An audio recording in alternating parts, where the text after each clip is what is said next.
በተለያዩ የሰሜኑ የአገሪቱ ክፍሎች ውጊያዎች በመካሄድ ላይ መሆናቸው በጅማ ዩኒቨርሲቲ የተነሳውን ተቃውሞ ተከትሎ ተማሪዎች ሌሊቱን ሲደበደቡ ማደራቸው በሐረር ሰላማዊ ዜጎች በጎንደር ደግሞ ፖሊሶች በቁጥጥር ስር መዋላቸውን የተመለከቱና ሌሎችንም ዘገባዎች በዛሬው የዜና ፕሮግራማችን ይዘን ቀርበናል።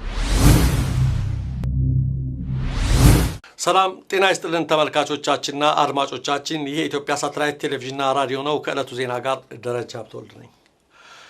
በተለያዩ የሰሜኑ የአገሪቱ ክፍል ውጊያዎች በመካሄድ ላይ ናቸው። የኢሳት ምንጮች እንደገለጹት ዛሬ በአብድራፊ አንገረብ ወንዝ አካባቢ ራሳቸውን ባደራጁ የነጻነት ኃይሎችና በገዢው ፓርቲ ወታደሮች መካከል ከፍተኛ ውጊያ ተካሂዷል።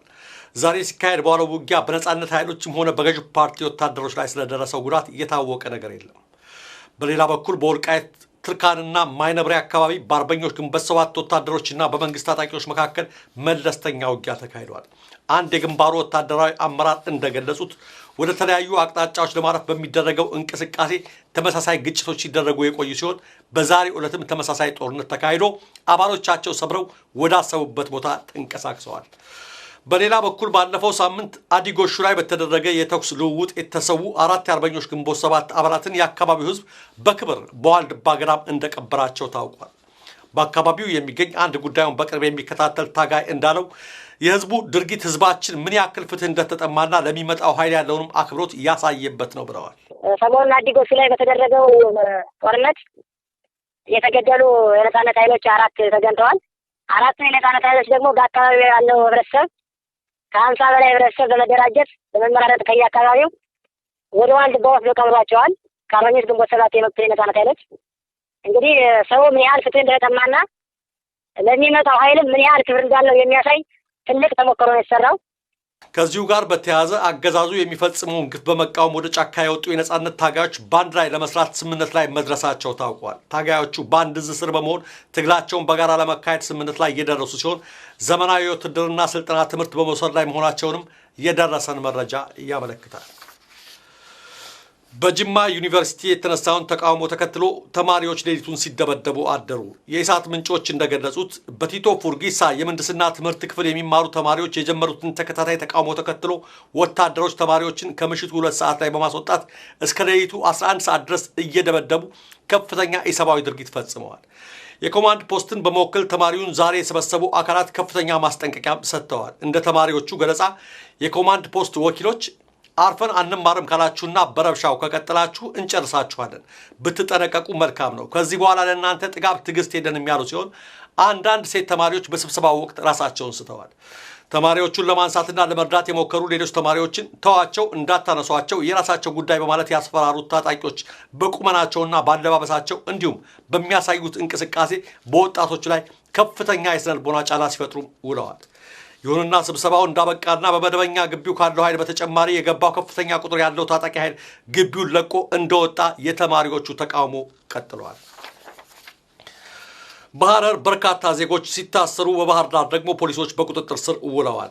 በመጪው ህዳር 29 ቀን 2009 ዓ.ም ከሚከበረው የብሔር ብሔረሰቦች በዓል ጋር በተገናኘ ይሁን አይሁን ባይታወቅም በሐረር ከተማ ከፍተኛ ፍተሻ በመካሄድ ላይ ሲሆን በፍተሻ ወቅት የክልሉን መታወቂያ ያልያዙ ሰዎች እየተያዙ ወደ እስር ቤት ተወስደዋል።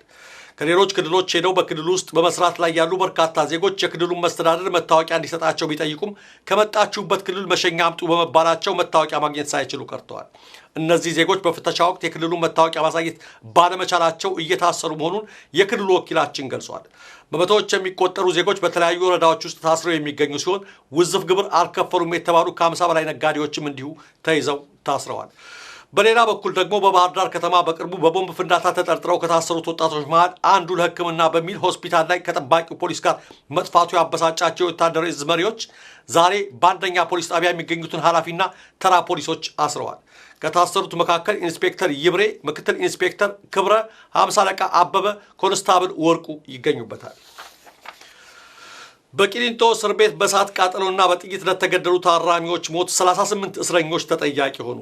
ባለፈው ዓመት ነሐሴ 28 ቀን 2008 ዓ.ም ሆን ተብሎ የእሳት ቃጠሎ እንዲነሳ በማድረግ ከእሳቱ ለመሸሽ ሲያመልጡ የነበሩ ታራሚዎች በእሳት ቃጠሎና በግፍ በጥይት ተደብድበው መገደላቸው የሚታወቅ ሲሆን ለዜጎቹ ሞት ምክንያት ናቸው የተባሉ 38 እስረኞች በፌደራል ከፍተኛ ፍርድ ቤት ልደታ ምድብ ችሎት ክስ ተመስርቶባቸዋል። እስረኞቹ ሆን ብለው እሳት እንዲነሳ ያደረጉት በድብቅ የኦነግ የግንቦት ሰባትና የአልሸባብ የሽብር ቡድኖችን ተልዕኮ ለማስፈጸም መሆኑን አቃቤ ሕግ በክሱ ጠቅሷል። በመሆኑም አንደኛ ተከሳሽ ማስረሻ ሰጤ፣ ሁለተኛ ተከሳሽ ወልዴ ሞቱማ፣ ሶስተኛ ተከሳሽ አሸናፊ አካሉን ጨምሮ 38 እስረኞች ላይ ክስ ተመስርቶባቸዋል።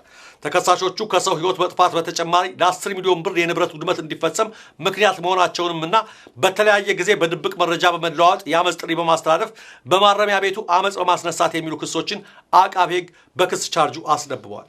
አብዛኞቹ ተከሳሾች በሕግ በተመዘገቡ የፖለቲካ ፓርቲዎች ውስጥ በሰላማዊ መንገድ ሲታገሉ የቆዩ ናቸው። ምርጫ 2007ን ተከትሎ ገዢው ፓርቲ ሕዝብን ሊያነሳሱ ይችላሉ በማለት ያሰራቸው እነዚህ ሰዎች አሁን በእስር ቤቱ ለተነሳው ቃጠሎ ምክንያት ሆነው መቅረባቸው አነጋጋሪ ሆኗል። በእስር ቤቱ ታስረው የተፈቱ አንዳንድ ሰዎች እንደገለጹት እሳቱን ሆን ብለው ያስነሱት የገዢው ፓርቲ ካድሬዎች ናቸው። በተለይም ከወልቃይት ጠገዴ አማራ ማንነት ጥያቄ ጋር በተያያዘ ከተለያዩ እስር ቤቶች ተሰብስበው ወደ ቂሊንጦ እንዲገቡ በተደረገ በቀናት ውስጥ ቃጠሎው መነሳቱና አብዛኛው የቃጠሎና የተኩሱ ሰለባ እነዚህ እስረኞች መሆናቸው ድርጊቱ በገዢው ፓርቲ ሰዎች የተቀነባበረ መሆኑን አመላካች ነው ማለት ይናገራሉ። በመጨረሻም አልሸባብን ለማስወጣት ተጨማሪ 4000 ወታደሮች ያስፈልጋሉ ተባለ። በተባበሩት መንግስታት ድርጅት የአፍሪካ ሰላም አስከባሪ አሚሶም ስር የተሰማራው ጦር በአሁኑ ወቅት አልሸባብ ከተቆጣጠራቸው የሶማሊያ ግዛቶች ለማስወጣት ተጨማሪ 4000 ወታደሮች ማሰማራት እንደሚያስፈልጉት አስታውቋል። ጁባ ሸለቆ፣ ሂራን፣ በቆልና አንዳንድ የተወሰኑ የድንበር ከተሞች በአልሸባብ ቁጥጥር ስር ውለዋል። የህብረቱ ጦር ቃል አቀባይ የሆኑት ኮሎኔል ጆሴፍ ጊበርት እንዳሉት አሁን ካሉት 21129 ወታደሮች በተጨማሪ 4000 ወታደሮችን ማከል ግድ ነው። የሶማሊያ ብሔራዊ ምርጫን ተከትሎ በአገሪቷ የሰላምና መረጋጋት ስጋቶች እየጨመሩ ሲሆን አልሸባብ ኃይሉን በማጎልበት ብዙ አካባቢዎችን በቁጥጥር ስር መዋሉን ኮሎኔሉ ገልጸዋል። ኮሎኔሉ አክለውም በአሚሶም ስር ያልተዋቀፈው የኢትዮጵያ መከላከያ ሰራዊት ከሶማሊያ መውጣቱን ተከትሎ በማዕከላዊ ሶማሊያ ውስጥ የሚገኙ 6 ከተሞች በድጋሚ በአልሸባብ ቁጥጥር ስር ውለዋል ብለዋል። በአሁኑ ወቅት አልሸባብ የደፈጣ ጥቃቶችንም አጠናክሮ ቀጥሏል። ብዙ ጊዜ ካባከንና ተጨማሪ ወታደሮችን ካላሰማራን ሁኔታዎቹ ይበልጥ አስጊ ይሆናሉ ሲሉም ኮሎኔል ጆሴፍ አስጠንቅቀዋል። ለሶማሊያ ሰላም አስከባሪ ኃይል የገንዘብ ድጋፍ የሚያደርገው በተባበሩት መንግስታት ድርጅት የሶማሊያ ሰላም ማስከበር ድጋፍ ሰጪ ክፍል ለ4000 ወታደሮች የሚሆን ገንዘብ ለመመደብ ፈቃደኝነቱን አላሳየም። የድርጅቱ ረዳት ጸሐፊ የሆኑት ሁበርት ፕሪስ የገንዘብ ምንጭ ማፈላለግ ግድ እንደሚልና ተጨማሪ ወታደሮችን ለማሰማሪያት ውይይት እንደሚያስፈልግ ገልጸዋል። በአሁኑ ወቅት ገንዘቡን አግኝተናል፣ ነገር ግን ተጨማሪ ሰራዊት የሚሰማራው አሁን ካሉት ሀገራት ነው ወይስ ከሌሎች ሀገራት በሚለው ጉዳይ ውሳኔ ላይ ለመድረስ ከአፍሪካ ህብረት ጋር ውይይት እናደርግበታለን። በዚህ ጉዳይ ውሳኔ ላይ ለመድረስ ከተለያዩ ሀገራት የተለያዩ አስተያየቶች እየቀረቡ ነው ሲሉ ባለስልጣኑ ተናግረዋል። ቡሩንዲና ኬንያ ጦራቸውን ከሶማሊያ ለማስወጣት እንደሚፈልጉም አስታውቀዋል። ሁለቱም ሀገራት የደሞዝ መዘግየትና የካሳ ክፍያ ማነስን በምክንያትነት አቅርበዋል። የኢትዮጵያ መንግስት በበኩሉ ዓለም አቀፉ ማህበረሰብ እርዳታ ለማድረግ ፈቃደኛ አለመሆኑን በምክንያትነት በማቅረብ በአሚሶም ስር ያልታቀፉ 2000 ወታደሮችን በቅርቡ ከሶማሊያ ማስወጣቱን ኦል አፍሪካን ዘግቧል። ተመልካቾቻችን፣ አድማጮቻችን የሰዓቱ ዜና እስካሁኑ ነበር። ከቀሪዎቹ የሰዓት ዝግጅቶች ጋር ጤና ይስጥልኝ።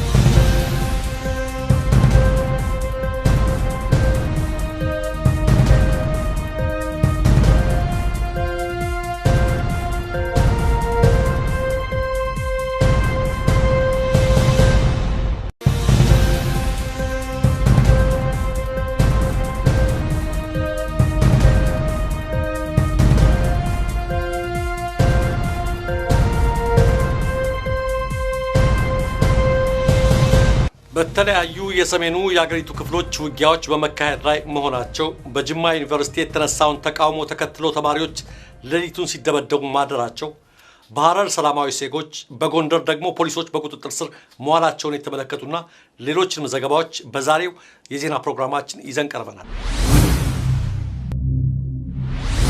ሰላም ጤና ይስጥልን ተመልካቾቻችንና አድማጮቻችን፣ ይሄ የኢትዮጵያ ሳተላይት ቴሌቪዥንና ራዲዮ ነው። ከዕለቱ ዜና ጋር ደረጃ ሀብተወልድ ነኝ።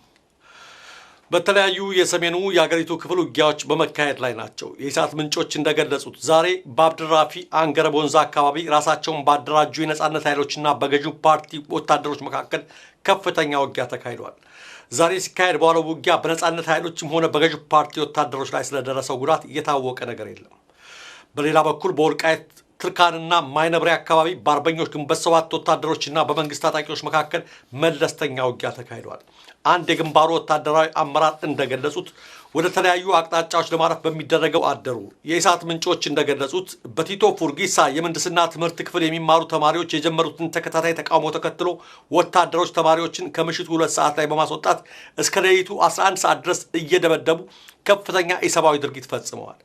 የኮማንድ ፖስትን በመወከል ተማሪውን ዛሬ የሰበሰቡ አካላት ከፍተኛ ማስጠንቀቂያ ሰጥተዋል። እንደ ተማሪዎቹ ገለጻ የኮማንድ ፖስት ወኪሎች አርፈን አንማርም ካላችሁና በረብሻው ከቀጠላችሁ እንጨርሳችኋለን፣ ብትጠነቀቁ መልካም ነው። ከዚህ በኋላ ለእናንተ ጥጋብ ትዕግስት የለንም ያሉ ሲሆን አንዳንድ ሴት ተማሪዎች በስብሰባው ወቅት ራሳቸውን ስተዋል።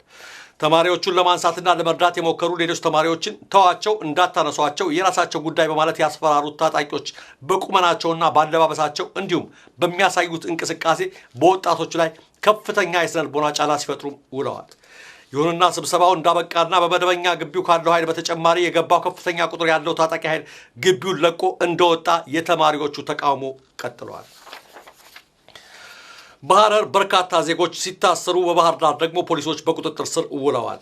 በመጪው ህዳር 29 ቀን 2009 ዓ.ም ከሚከበረው የብሔር ብሔረሰቦች በዓል ጋር በተገናኘ ይሁን አይሁን ባይታወቅም በሐረር ከተማ ከፍተኛ ፍተሻ በመካሄድ ላይ ሲሆን በፍተሻ ወቅት የክልሉን መታወቂያ ያልያዙ ሰዎች እየተያዙ ወደ እስር ቤት እንቅስቃሴ ተመሳሳይ ግጭቶች ሲደረጉ የቆዩ ሲሆን በዛሬው ዕለትም ተመሳሳይ ጦርነት ተካሂዶ አባሎቻቸው ሰብረው ወዳሰቡበት ቦታ ተንቀሳቅሰዋል። በሌላ በኩል ባለፈው ሳምንት አዲጎሹ ላይ በተደረገ የተኩስ ልውውጥ የተሰዉ 4 የአርበኞች ግንቦት ሰባት አባላትን የአካባቢው ህዝብ በክብር በዋልድባ ገዳም እንደቀበራቸው ታውቋል። በአካባቢው የሚገኝ አንድ ጉዳዩን በቅርብ የሚከታተል ታጋይ እንዳለው የህዝቡ ድርጊት ህዝባችን ምን ያክል ፍትህ እንደተጠማና ለሚመጣው ኃይል ያለውንም አክብሮት ያሳየበት ነው ብለዋል። ሰሞኑን አዲጎሹ ላይ በተደረገው ጦርነት የተገደሉ የነጻነት ኃይሎች 4 ተገኝተዋል። 4 የነጻነት ኃይሎች ደግሞ በአካባቢው ያለው ህብረተሰብ ከ50 በላይ ህብረተሰብ በመደራጀት በመመራረጥ ከየአካባቢው ወደ ዋልድባ ወስደው ቀብሯቸዋል። ከአርበኞች ግንቦት ሰባት የመጡ የነጻነት ኃይሎች እንግዲህ ሰው ምን ያህል ፍትህ እንደተጠማና ለሚመጣው ኃይልም ምን ያህል ክብር እንዳለው የሚያሳይ ትልቅ ተሞክሮ ነው የተሰራው። ከዚሁ ጋር በተያያዘ አገዛዙ የሚፈጽመውን ግፍ በመቃወም ወደ ጫካ የወጡ የነጻነት ታጋዮች ባንድ ላይ ለመስራት ስምምነት ላይ መድረሳቸው ታውቋል። ታጋዮቹ በአንድ እዝ ስር በመሆን ትግላቸውን በጋራ ለመካሄድ ስምምነት ላይ እየደረሱ ሲሆን ዘመናዊ የውትድርና ስልጠና ትምህርት በመውሰድ ላይ መሆናቸውንም የደረሰን መረጃ ያመለክታል። በጅማ ዩኒቨርሲቲ የተነሳውን ተቃውሞ ተከትሎ ተማሪዎች ሌሊቱን ሲደበደቡ የሽብር ቡድኖችን ተልዕኮ ለማስፈጸም መሆኑን አቃቤ ሕግ በክሱ ጠቅሷል። በመሆኑም አንደኛ ተከሳሽ ማስረሻ ሰጤ፣ ሁለተኛ ተከሳሽ ወልዴ ሞቱማ፣ ሶስተኛ ተከሳሽ አሸናፊ አካሉን ጨምሮ 38 እስረኞች ላይ ክስ ተመስርቶባቸዋል። ተከሳሾቹ ከሰው ሕይወት መጥፋት በተጨማሪ ለ10 ሚሊዮን ብር የንብረት ውድመት እንዲፈጸም ምክንያት መሆናቸውንምና በተለያየ ጊዜ በድብቅ መረጃ በመለዋወጥ የአመፅ ጥሪ በማስተላለፍ በማረሚያ ቤቱ አመፅ በማስነሳት የሚሉ ክሶችን አቃቤ ሕግ በክስ ቻርጁ አስነብበዋል። አብዛኞቹ ተከሳሾች በሕግ በተመዘገቡ የፖለቲካ ፓርቲዎች ውስጥ በሰላማዊ መንገድ ሲታገሉ የቆዩ ናቸው። ምርጫ 2007ን ተከትሎ ገዢው ፓርቲ ህዝብን ሊያነሳሱ ይችላሉ በማለት ያሰራቸው እነዚህ ሰዎች አሁን በእስር ቤቱ ለተነሳው ቃጠሎ ምክንያት ሆነው መቅረባቸው አነጋጋሪ ሆኗል። በእስር ቤቱ ታስረው የተፈቱ አንዳንድ ሰዎች እንደገለጹት እሳቱን ሆን ብለው ያስነሱት የገዢው ፓርቲ ካድሬዎች ናቸው። በተለይም ከወልቃይት ጠገዴ አማራ ማንነት ጥያቄ ጋር በተያያዘ ከተለያዩ እስር ቤቶች ተሰብስበው ወደ ቂሊንጦ እንዲገቡ በተደረገ በቀናት ውስጥ ቃጠሎው መነሳቱና አብዛኛው የቃጠሎውና የተኩሱ ሰለባ እነዚህ እስረኞች መሆናቸው ድርጊቱ በገዢው ፓርቲ ሰዎች የተቀነባበረ መሆኑን አመላካች ነው ማለት ይናገራሉ። በመጨረሻም አልሸባብን ለማስወጣት ተጨማሪ 4000 ወታደሮች ያስፈልጋሉ ተባለ። በተባበሩት መንግስታት ድርጅት የአፍሪካ ሰላም አስከባሪ አሚሶም ስር የተሰማራው ጦር ተወስዷል። ከሌሎች ክልሎች ሄደው በክልሉ ውስጥ በመስራት ላይ ያሉ በርካታ ዜጎች የክልሉን መስተዳደር መታወቂያ እንዲሰጣቸው ቢጠይቁም ከመጣችሁበት ክልል መሸኛ አምጡ በመባላቸው መታወቂያ ማግኘት ሳይችሉ ቀርተዋል። እነዚህ ዜጎች በፍተሻ ወቅት የክልሉን መታወቂያ ማሳየት ባለመቻላቸው እየታሰሩ መሆኑን የክልሉ ወኪላችን ገልጿል። በመቶዎች የሚቆጠሩ ዜጎች በተለያዩ ወረዳዎች ውስጥ ታስረው የሚገኙ ሲሆን ውዝፍ ግብር አልከፈሉም የተባሉ ከ50 በላይ ነጋዴዎችም እንዲሁ ተይዘው ታስረዋል። በሌላ በኩል ደግሞ በባህር ዳር ከተማ በቅርቡ በቦምብ ፍንዳታ ተጠርጥረው ከታሰሩት ወጣቶች መሃል አንዱ ለሕክምና በሚል ሆስፒታል ላይ ከጠባቂው ፖሊስ ጋር መጥፋቱ ያበሳጫቸው የወታደራዊ እዝ መሪዎች ዛሬ በአንደኛ ፖሊስ ጣቢያ የሚገኙትን ኃላፊና ተራ ፖሊሶች አስረዋል። ከታሰሩት መካከል ኢንስፔክተር ይብሬ፣ ምክትል ኢንስፔክተር ክብረ፣ 50 አለቃ አበበ፣ ኮንስታብል ወርቁ ይገኙበታል። በቂሊንጦ እስር ቤት በእሳት ቃጠሎና በጥይት ለተገደሉ ታራሚዎች ሞት 38 እስረኞች ተጠያቂ ሆኑ። ባለፈው ዓመት ነሐሴ 28 ቀን 2008 ዓ.ም ሆን ተብሎ የእሳት ቃጠሎ እንዲነሳ በማድረግ ከእሳቱ ለመሸሽ ሲያመልጡ የነበሩ ታራሚዎች በእሳት ቃጠሎና በግፍ በጥይት ተደብድበው መገደላቸው የሚታወቅ ሲሆን ለዜጎቹ ሞት ምክንያት ናቸው የተባሉ 38 እስረኞች በፌዴራል ከፍተኛ ፍርድ ቤት ልደታ ምድብ ችሎት ክስ ተመስርቶባቸዋል። እስረኞቹ ሆን ብለው እሳት እንዲነሳ ያደረጉት በድብቅ የኦነግ የግንቦት 7 እና የአልሸባብ